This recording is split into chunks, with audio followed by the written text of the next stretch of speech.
Welcome to the Savage Executive Podcast. I'm your host, Steve Smith, and whether you're running a company, leading a department, or building your first team, this is where faith-driven leaders come to sharpen. This is wisdom for the weight that you carry. So let's get into it. This is the last episode of Season 2 of the Savage Executive Podcast. I want to take a moment before we get into the content for today to acknowledge what that means. Because I don't think we should move through milestones without pausing to mark them. When we started Season 2, I made a commitment. To build this season around a framework that I believe represents the 5 most essential disciplines of sustainable, faith-driven leadership. We called it the Savage Advantage: clarity, stewardship, margin, wisdom, and multiplication. Over 18 episodes, we have examined each discipline from multiple angles, in multiple contexts, across business and ministry, and the intersection of the two. What I didn't fully anticipate when we started was how much this season would teach me. The preparation, the research, the reflection, and the conversations with leaders that I deeply respect has sharpened my own thinking in ways that I did not expect going in. I'm a better leader at the end of Season 2 than I was at the beginning, and I hope the same is true for you. Today, I want to do 3 things. First, crystallize the 5 disciplines with the single most important insight from each, the thing that I want you to carry if you carry nothing else. Second, give you a summer challenge to take the framework from the podcast into your organization. And third, tell you what is coming in Season 3, because yes, we're coming back with Season 3 in just about a month and a half. So let's finish Season 2 the way it deserves to be finished, with substance, with honesty, and with a clear call to action. So let's talk through the disciplines. Discipline number 1 is clarity. The single most important insight from the clarity discipline is that you cannot lead what you cannot see. And the thing most leaders cannot see clearly is themselves, their actual impact on the culture, the real gap between their stated values and their operating reality, the ways their own blind spots are shaping the organization that they are responsible for. Clarity is not just organizational, it is personal.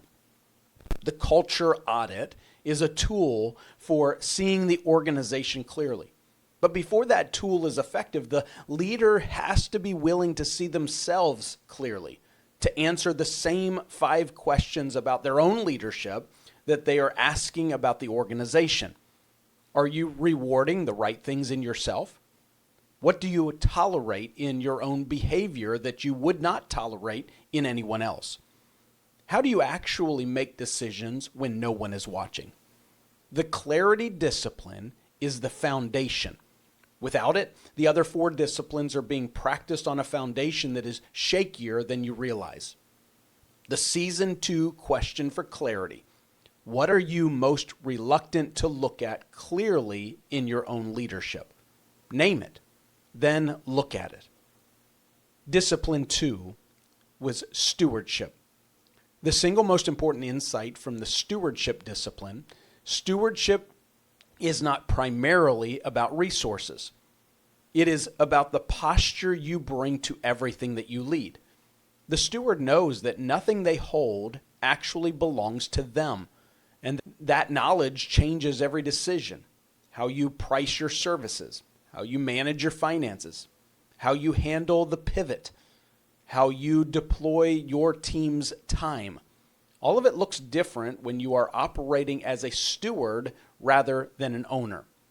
The most disruptive version of this insight for most faith-driven leaders is the pricing episode. The idea that undercharging is a stewardship failure, not a virtue. It challenges us deeply in our long-held assumption in our culture. But the mathematics are unambiguous. A model that cannot sustain the mission is not humble, it is irresponsible. The laborer is worthy of his hire. The season 2 question for stewardship: where are you spending in money, time, or talent in ways that you would not if you knew you had to give an account for every decision? Let's jump to number 3, margin. The single most important insight from the margin discipline: margin is not a reward for good performance. It is a prerequisite for it. A leader who has run their schedule, their finances, their emotional reserves, and their organizational capacity to zero is not operating at full capacity. They are operating in crisis management mode, reactive, depleted, and making decisions at a quality level that reflects the scarcity that they have created for themselves and everyone around them. The margin multipliers are the practical implementation of this principle. Say no, delegate, automate, batch, and rest. 5 disciplines that sound simple and are extraordinarily difficult to sustain under organizational pressure, but they are not optional. The leader who never protects margin does not stay effective over the long term. They burn out, or burn others out, or they slowly shrink the mission to fit what their depleted capacity can support. Margin is a leadership discipline, not a luxury. The season 2 question for margin: what would you start saying no to this week if you genuinely believed that protecting margin was an act of faithfulness rather than an act of selfishness? Discipline 4, wisdom. The single most important insight from the wisdom discipline: wisdom operates ahead of the decision. The leader who has done the work of clarifying their principles before the pressure is applied has a compass. The leader who is trying to develop principles in the middle of a crisis is navigating blind, making values-based decisions without a clear map of what their values actually are. This means wisdom is proactive, not reactive. It is built in the calm through the disciplines of reflection, counsel, principled decision-making, and honest feedback. The Fear and Faith episode was fundamentally about this. The 5 moves available to a leader in a crisis are far more accessible to someone who has done the pre-work of wisdom building rather than someone who is encountering both the crisis and their own principles for the first time simultaneously. This question for wisdom: if a smart stranger reviewed your last 10 major decisions, could they articulate the principles that guided them? Would those principles reflect the leader that you intend to be? Discipline 5, multiplication. The single most important insight from multiplication: addition builds organizations, but multiplication builds legacies. A leader who is adding, growing the team, expanding the programs, increasing the revenue, is doing necessary work. A leader who is multiplying, developing the next generation of leaders who will carry the mission further than the founder could take it alone, is doing the work that outlasts their tenure. The Courage to Confront episode and the Legacy Bench episode together make the same point from different angles. Leaders who multiply are the ones willing to have hard conversations and to give real authority to people who are not yet fully ready for it. Both take courage. Both are expressions of genuine investment in the growth of others.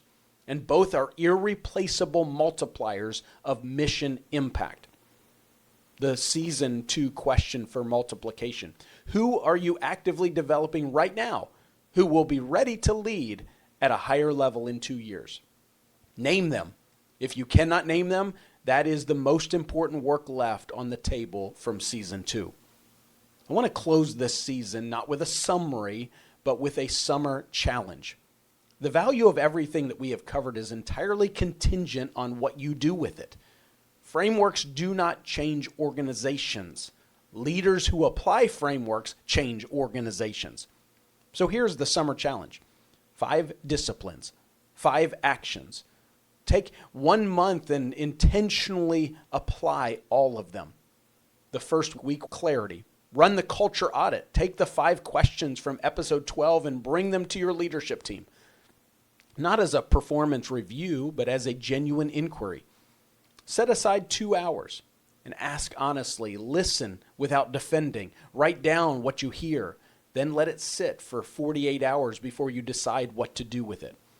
Then the next week, layer in stewardship. Review your pricing or resource allocation through the stewardship lens. Identify one place where you are undercharging, over-investing without return, or failing to capture fair value for what you have been entrusted with. Take one specific, directionally correct step to close the gap. Not all the way there in one move, but moving.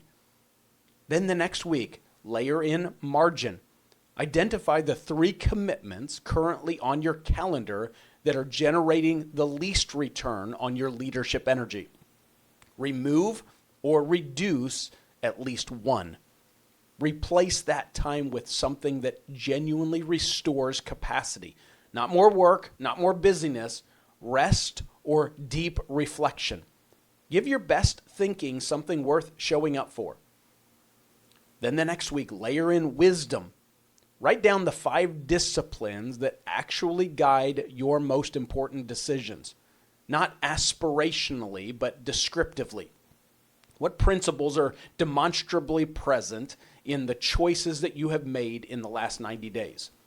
Then identify the gap between those principles and the ones that you are leading from. That gap is your development agenda for the next season. And then lastly, multiplication. Have the succession conversation that you have been avoiding. Not the board level plan, the personal one. Sit down with your highest potential emerging leader and tell them directly what's in them and what the pathway could look like. Then ask them what they need from you. Listen carefully. What they ask for will tell you more about what they need to develop than almost anything else. 5 disciplines, 1 integration at a time. That is how frameworks become leadership practices. Not through a single inspired weekend, but through the consistent, disciplined accumulation of faithful action. Season 3 is coming. I am deep in the planning and it is going to go further. More case-based, more diagnostic, more integrative of the foundation that we have built together in seasons 1 and 2. We're going to explore topics that season 2 laid the groundwork for. The ministry of excellence, organizational health, building for the second generation, and the financial stewardship of lasting legacy. Every episode will anchor back to one of the 5 disciplines and go deeper rather than just broader. More stories, more specific tools, more diagnostic questions that you can use each week. If you have a topic that you want us to tackle in season 3, a question maybe that you're carrying, a challenge you're navigating, or a leadership situation that doesn't fit neatly into a category, reach out to me on LinkedIn or Instagram or contact form on savageexecutive.com. I read every message. The best episodes that I produce come directly from the questions that leaders like you are actually living with. Here's the honest truth about the summer challenge. The leaders who complete it will not look back at the end of the summer and say it was easy. They will say it was worth it. The disciplines that produce lasting organizational health are not complicated. They are demanding. And the difference between leaders who produce lasting impact and those who produce impressive moments is simply this. The former do the demanding things consistently. That is the invitation of season 2. Not to know more, to do more. Faithfully, consistently, and with the weight that the work deserves. Here's the savage takeaway. The weight that you carry is the weight of the mission. And the mission deserves your best, your clearest thinking, your most faithful stewardship, your deepest wisdom, your most protected margin, and your most generous investment in the leaders who will carry it after you. The 5 disciplines of the Savage Advantage are not a checklist. They are a way to lead, a posture toward the work, the team, the resources, and the calling that produces sustained excellence over decades rather than impressive moments that do not last. In fact, in the book of James in the Bible, it says, "Be doers of the word and not hearers only, deceiving your own selves. For if any be a hearer of the word and not a doer, he is like unto a man beholding his natural face in a glass. For he beholdeth himself and goeth his way, and straightway forgetteth what manner of man that he was. But whoso looketh into the perfect law of liberty and continueth therein, he, being not a forgetful hearer, but a doer of the work, this man shall be blessed in his deed." Be a doer, not just a listener, not just a note taker, not just someone who finds the content interesting and then moves on to the next episode without changing anything. Every framework that we covered in season 2 is available to you as either information or transformation. And the difference between the two is entirely what you do with it. The leader who hears this content and goes away and forgets it has not wasted their time, but they have not multiplied it either. The leader who hears it, applies it, and builds on it becomes the kind of leader that their team, their mission, and their God can count on. The blessing is in the doing. Go and do. Before season 3 launches, there's one thing I want you to do. Download the Savage Advantage Playbook at savageexecutive.com. The 5 disciplines, the full diagnostic framework, and the summer challenge all in one place. All free. It is the foundation that this season was built on. Get your copy, work through the Playbook scorecard, and come into season 3 knowing exactly which discipline needs your most attention in your organization right now. SavageExecutive.com. Everything's there. Go get it. Thank you for being part of season 2. Thank you for listening, for engaging, for sending messages that have shaped this content, and for doing the work of applying it to organizations that matter. You are the reason that this podcast exists. Can I encourage you, share this episode with one leader who you want to carry the Savage Advantage into their work. Subscribe on YouTube or wherever you get your podcasts so you never miss an episode. And connect with me on LinkedIn or at Savage Executive on Instagram. This is the Savage Executive. I'm Steve Smith. Lead with excellence, steward with faithfulness, and carry the weight with grace.